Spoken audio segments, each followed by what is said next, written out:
አይ ደህና ነኝ፣ እደውላለሁ። ወይዘሪት ኤፍራታ እንዴት አደርሽ? ምን እየሆንክ ነው? እየተከታተልከኝ ነው? አዎ ከቤስቱ ጀምሮ እየተከተልኩሽ ነበር። እንዴት እንደናፈቅሽኝ ብታውቂ። ቆይ አንተ የሰው ህይወት ማበላሸት አይሰለችም? እኛ ሁሉም ነገር ትተነዋል። እኔም አሁን ካንተ ጋር መጋጨት አልፈልግም። ያደረከኝን እያንዳንዱን ነገር ትቼ በሰላም እየኖርኩ ነው። ታዲያ ለምንድን ነው ከመንገድ እየገባህ የምትበጠብጠኝ? እኔ የምፈልገው ብቸኛ ነገር አንቺን ደስተኛ ማድረግ ነው። ደግሞ ሜይ ከናታን በተሻለ ደስተኛ አደርግሻለሁ። ኧረ እባክህ አስቀይሻለሁ ነው ወይስ ደስተኛ አደርግሻለሁ የምትለኝ? ሲጀመር አንተ ደስታ ምን እንደሆነ ታውቃለህ? ደስታዬማ አንቺ ነሽ። አንቺን ካገኘሁ በኋላ ነው መውደድ ምን እንደሆነ ያወቅኩት። አንቺን ደስተኛ ለማድረግ ምንም ነገር ቢሆን አደርጋለሁ። ሲጀመር ደስታዬን ለማግኘት ካልታገልኩ መኖሪስ ምን ትርጉም ይኖረዋል? ሁል ጊዜ በጉልበቱ የሚተማመነው ያፌት ዛሬም እንግዲህ መንገድ ላይ አግኝቶ ሲያናግራት የሚሄድበት አለኝና እባክህን ዲስክርን ወደዛ ትተ ልሂድበት ስትለው ኤፍራታን ብድግ አድርጎ እጁን አንጠልጥሎ ያዛትና ከእንግዲህ በኋላ ቆሜ ያናገርኩሽ ጥለሽኝ የሚሄድ መብት የለሽም። ምን ስለሆንሽ ነው? እኔ ሁላችሁንም እንደማዝና ሁላችሁንም ደግሞ እንደፈለግኩ እንደማረግ አታቂም ብሎ ያፌት ጮህባታል።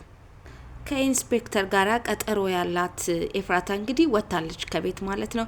በዚህ ሰዓት ናታን እቤት ስለነበረ የት እንደሄደች እንኳን አልነገረችውም። በተመሳሳይ ሰዓትና ጊዜ ሁሉ ጊዜ ወጣ እያለች ስለምትመለስ ናታን በጣም ግራ ገብቶታል። ከመቼ ዲ ነው ኤፍራታ የኔ ጨረቃ ምንም ነገር ሳትናገረኝ ከቤት እየወጣች የምትሄደው? ደጋግማ ስትወጣ ይሄ እንግዲህ ለስንተኛዋ ጊዜ ነው ብሎ ናታንም እያሳሰበው ነው። እህቱ ጺም ብትሆን የት ሄደች ኤፍራታ ስትለው ይገርምሻል ላንቺም አልነገረችሽም፣ እኔም ወዴት እንደሄደች አላቅም፣ ምን እየሆነች እንደሆነ ባላቅም ደጋግማ እየወጣች ነው ብሎ እሱም እንዳሳሰበው ነግሯታል። ናታን የቤዚን ጓደኛ በር ላይ ሲያገኛት በጣም ተደናግጧል። ሁለቱም አንድ ላይ የሚያስቡት ሴራ እንዳለ ነው የሚገባውና ምን ትሰሪያለሽ ደግሞ እዚህ ጋር ሲጠይቋታል። እሷ ግን እኔ በቃ ልብስና አንዳንድ ነገር ምግብ ልወስድላት ነው የመጣሁት ብለዋለች። በፍጹም ብሎ ገፍትሮ ይጥላታል። በፍጹም ከእንግዲህ በኋላ እዚህ ቦታ እንዳላይሽ፣ አንቺ ራስሽ አንድ ተንኮለኛ ነሽ ብሎ ሲያባራት፣ ቢኒ ግን ሁሉንም በአንድ አይነ ነው እንደምትመለከተው። እስቲ ቆይ ተረጋጋ፣ ለመረጋጋት ሞክር። ምናልባት እሷ ላትኖርበት ትችላለች። ሁሉንም በጭፍን አይን ከተመለከትን ምናልባት ደግሞ ነገረኛውን ወይም ደግሞ ተንኮሉን የያዘውን ሰው ለማግኘት እንቸገራለን ብሎ ቢኒ በቃና ወደ ውስጥ እንግባ ብሎ ይዞት ገባ። የምትሰራው ስራ እንደታወቀባት ያወቀችው ሉሊት መግቢያ ቀዳዳ ጠፍቶባት ቀጥታ የቤዚ ጓደኛ ጋር ደውላ እባክሽን ማደሪያ ወይም ደግሞ ማረፊያ ትሆኝኝ እንደሆነ ልምጣ ትላታለች። ምንድነው የተፈጠረው ችግር? የተፈጠረ ነገር ካለ ንገሪኝ ስትላት በፍጹም አሁን ልነግርሽ የምችለው ነገር የለም፣ እምትቺ ከሆነ ግን የኔ መልካም ሴት አንቺ እጅግ በጣም ጥሩ የሆነ ባህሪ ያለሽና ለዛሬ እንኳን እቤትሽ ልረፍ ብላ ሉሊት ለምናታለች። ኦኬ ችግር የለም ለዛሬ እኔ ጋር ነይ ብላ ትፈቅድላታለች። ባለመሳካቱ ንገረኝ፣ ቤዛ ጋር ሄዳ ነበር? ምንድነው የነገረችው? መጥፎ ነገር አለ እንዴ? ቆይ እኔ አልገባኝም። ቤዛ የኔ ያክል መጥፎ ሴት ናት እንዴ? ስትታይ እኮ ግን ምንም እንደዛ አትመስልም። አይ ጽዬ፣ ሁሉም ሰው እኮ ከላይ እንደሚታየው ቢሆንማ ማንም ሰው በቀላሉ አይጎዳም ነበር እኮ። ገና ሳቀርቢያቸው ይሄ ሰው ክፉ ነው፣ ይሄ ሰው መጥፎ ነው ብለሽ ትጠነቀቂያለሽ። ከዚያ ምርጫሽ አንቺ ነው። አይ እንኳንም እንደዛ አልሆነ።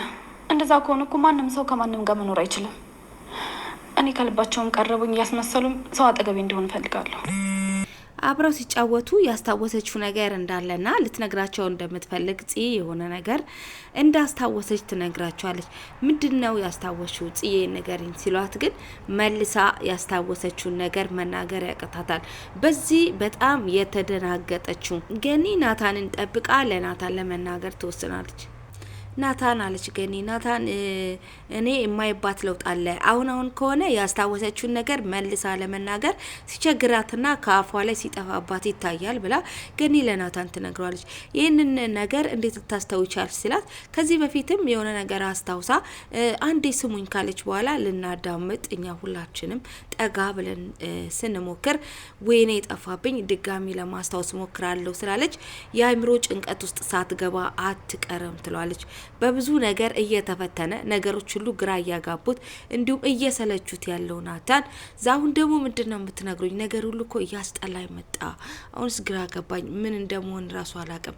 ጽዬ ተመልሳ ወደ ማላስታወስ ወይም ደግሞ ወደ ህመሟ ከተመለሰች የበለጠ ህይወቴ ይከፋል እና ምን እንደማረግ አላቅም ብሎ ያው ናታን ጭንቀት ውስጥ ገብቷል። ታዲያ አሁን የምን ማፈግፈግ ነው እንዴ? እኔን ያዳንሽ ከመሰለሽ በጣም ተሳስተሻል። እኔም ችግር ውስጥ እኮ የገባሁት ያኔ ከያፌት አምለጣሽ እቤት የመጣሽ ጊዜ እኮ ነው። እሱን አውቃለሁ። እንደሞ የኔ ጥፋት ነው። እኔ ሲጀመር ይሄ ኬዝ እንደዚህ ከባድ መሆኑን በምን አወቅኩ? እንደዚህ ከህግ በላይ የሆነ ነገር ነው ብዬ መች አሰብኩ? ወደ ዳጊ ጋር የመጣችው ኤፍራታ ዳጊ መምጣቷን ብዙም አልወደደላትም። ኤፍራታ እኔ እኮ ብዙ የሚከታተሉ ሰዎች እንዳሉ ታውቂያለሽ። ለምንድን ነው እኔ ጋር የምትመጪው? የምትነግሪኝ ነገር እንኳን ቢኖር እኮ በስልክ ብትነግሪኝ ይሻላል ይላታል። ለምን ዳጊ ስትለው ከዚህ በፊትም እኮ ልትያዥ የቻልሽው በዚህ አይነት ሁኔታ ነው። እኔ ጋር ስትመጪ ነው ያፌት የዛኔ የያዘሽ ታስታውሻለሽ ይላታል። አዎ ዳጊ ግን ለነገሩ አንተ ትክክል ብትሆንም አንተ ጋር ከመምጣት ግን ምንም ነገር የሚያግደኝ ነገር የለም። ምክንያቱም አንተን አንድ ነገር ውስጥ እንዳትገባብኝ መጠንቀቅ አለብኝ ትሏለች። ኤፍራታ እንደዚህ እየተመላለሽ እኔን እያዳንሽ መስሎ ከታየሽ ግን ተሳስተሻል። ያንቺ መያዝ ወይ ለሁላችንም ሌላ ሰበብና ጣጣ ነው ይዞብን የሚመጣው። እኔ ግን እንደሚመስለኝ ኤፍራታ ዝም ብለሽ አርፈሽ እቤት ውስጥ ብትቀመጪ ይሻላል ይላታል። ኤፍራታ ግን ከነ ኢንስፔክተር ጋራ የተነጋገረችው ነገር ስላለ ሁሉንም በጥንቃቄ ይዛ ለምትወደው ናታን እንኳን ሳትናገር ጉዳዩን በቅርብ እየተከታተለች ትገኛለች። እንደ ኤፍራታ አስተሳሰብ ከሆነ ትክክል ናት። ምክንያቱም ይሄ ነገር እልባት ካላገኘ በስተቀር ነገር ሁሉ ወደ ከፋ ሁኔታ እየሄደ ነው። ያፌት እንደሆነ እሷን ይዞ የግሉ ከማድረግና ናታንን ከማሰቃየት ውጪ ሌላ የሚታየው ነገር የለም። ዛሬም እንደ ትላንት ነው ኤፍራት እሱን አግብታ አብራው ስትኖር ይታየዋል። ለዚህም ደግሞ ረጅም ለሆነው ህልሙ ሊሳካለትም ላይሳካም ለሚችለው ህልሙ ብዙ ልጆችን እየጎዳ ብዙ ሰዎችን እዚህ ታሪክ ውስጥ ውጥንቅጡ የገባ ታሪክ ውስጥ ይዞ እየገባ መከራ ውስጥ እያስገባቸው ይገኛል። እንግዲህ እንደምታውቁት እንግዲህ ረዳቱ የሆነችው ሉሊትም ጭንቀት ውስጥ ገብታለች ማለት ነው። ምንም እንኳን አለቃ እያለች የምታከብረው ያፌት ምን ያህል እንኳን ብትሰራለትም ከጎን ተከታትሎ ችግር ውስጥ ስትገባ ሊያስመልጣት እንደማይችል አሁን እየገባት መጥቷል። ነገር ግን ከዚህ ከገባችበት ጣጣ ውስጥ በቀላሉ መውጣት የምትችልበት ነገር የለም። ሴቶችን እየሰበሰቡ ወጣቶችን ማለት ነው ሰርተው የሚበሉ ተምረው ገና ተፍተፍ ማለት የጀመሩ ወጣት ሴቶችን እየመለመሉ ማለት ባለሀብት ለሆኑ ወይ ደግሞ ሴቶችን በማለባለግ ለሚታወቁ ሰዎች እያደረሰ በዚህ የሚተዳደረው ያፌት ዘጨለ ሀብት ስላለው የማንም ስቃይ ምንም ነገር መስሎ አይታየውም። ከፊቱ የተደቀነውን እውነታ በመሸሽ እያንዳንዱን ስህተቶችን ሁል ቀን ይፈጽማል። ሊያስከፍለው የሚችለውን ውጥንቅጥ ግን ወደፊት የምናየው ይሆናል።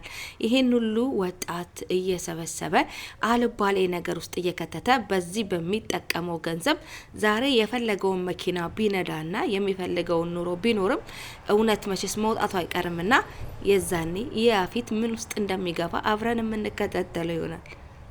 ሰውን ማሰቃየት፣ መግደል እንዲሁም ደግሞ ማገት ምንም የማይመስለው ያፌት ገንዘቡን ብቻ ነው የሚቆጥረው። በእውነት አንድም ጊዜ እንኳን ልጆቹ ምንድነው የሚገጥማቸው? ህይወታቸውስ እንዴት ነው እየተበላሸ ያለው?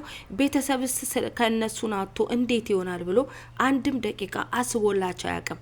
የሚያውቀው እሱ በእነሱ የሚያገኘውን ገቢ ብቻ ነው። ሳይሰራ እንደፈለገው በስልክ እየደወለ እከሌን አንጧት እዚህ ትቀመጥና ከዛም በኋላ ደግሞ ለእንትና ወስዳችሁ ትሰጡታላችሁ፣ ከዛም በኋላ ገቢውን ደግሞ በባንክ ታስገቡልኛላችሁ በማለት በዚህ ስራ ላይ የሚተዳደረው ያፌት አሁን ደግሞ እንግዲህ ቀጥታ አንድና አንድ ኤፍራታን አጥምዶ ወደ ቦታው ለመመለስና በፊት ይዟት እንደነበረ ለማድረግ ለማሰቃየት ከዛም በኋላም ደግሞ የኔ ሚስት ትሆናለች ብሎ ስለሚያስብ የፈለገውን ሁሉ ለማሳካት ተፍተፍ ያለ ይገኛል። ለምንድነው እንደዚህ የሚቀጣሽ? ኤፍራታን ልገላት ስለሞከርኩኝ ልጁ አሁን ላይ እሷን እንደሚያፈቅራት እያስመሰለን ያለው ሀሳቡ ቅዱ በሙሉ ናታንን ብቻውን ማስቀረት ነው። ደግሞ እርግጠኛ ነኝ ኤፍራታን ይኩል ያደርጋታል። እሱ ቅዱ ናታን ብቻውን እንዲሆን ነው የሚያደርገው። ቤዛን እስር ቤት እንኳን ሄዶ ኤፍራታ ላይ ላደረግሽባት ነገር አንቺ ትከፍያለሽ እያላት ነው። ከምንም በላይ ለኤፍራታ ያለው ግምት በጣም የሚገርም ነው። ኤፍራታን በጣም ስለሚወዳት ቤዛ ስላደረገችው ነገር ገና አልከፈልሽም፣ ከዚህ በላይ ትከፍያለሽ። ኤፍራታን እንዲህ አድርገሻት አንቺ ከእስር ቤት ብትወጪ እንኳን የሆነ ኖርማል ህይወት ውስጥ እንደማትገቢ እርግጠኛውን ልንገርሽ እያለ ኤፍራትን ስለጎዳቻት ሄዶ ቤዛን ሁሉ ጊዜ እየጠየቃትና እያነጋገራት ይገኛል። ቤዛም እንግዲህ ገና ከእስር ቤት እንኳን ሳትወጣ ሌሎች ደግሞ የክፋት ሀሳቦችን እዛው እያሰበች ነው። ነገር ግን ቤዛም እኔም እኮ እውነት አለኝ፣ እኔም ተጎድቻለሁ፣ የኔም ብቸኝነት የሚያይ ሰው የለም። አሁን እንኳን እኔ እስር ቤት እያለው ሁሉም ሰው ለኤፍራታ ነው የሚያስበው። በጣም የሚገርም ነገር ነው። ጉዳቴን ማንም ሰው የተረዳኝ የለም። ስለዚህ እኔ ደግሞ ወጥቼ ከናታን ያለኝን ንብረት በሙሉ ከወሰድኩ በኋላ ራሴን የማስተካከልበትን መንገድ ራሴ እፈጥራለሁ። ማንም እኔን ዞር ብሎ የሚያየኝ ወይም ደግሞ የሚያዝንልኝ አላገኘሁም። ስለዚህ ራሴ ባለው በገንዘቤ የማደርገውን ሁሉ አደርጋለሁ ብላ እዛው እስር ቤት እያለች ዝታለች። እንግዲህ የሚቀጥለውን ክፍል አብረን እንከታተላለን ማለት ነው። ለሁላችሁም እንግዲህ እጅግ መልካምና ሰላሙን እየተመኘው እዚህ ላይ ያበቃለሁ። የሐረግ ድራማ ፕሮግራም ተከታታዮች በሙሉ እጅግ አድርጌ አመሰግናለሁ። መልካም ጊዜ ይሁንላችሁ።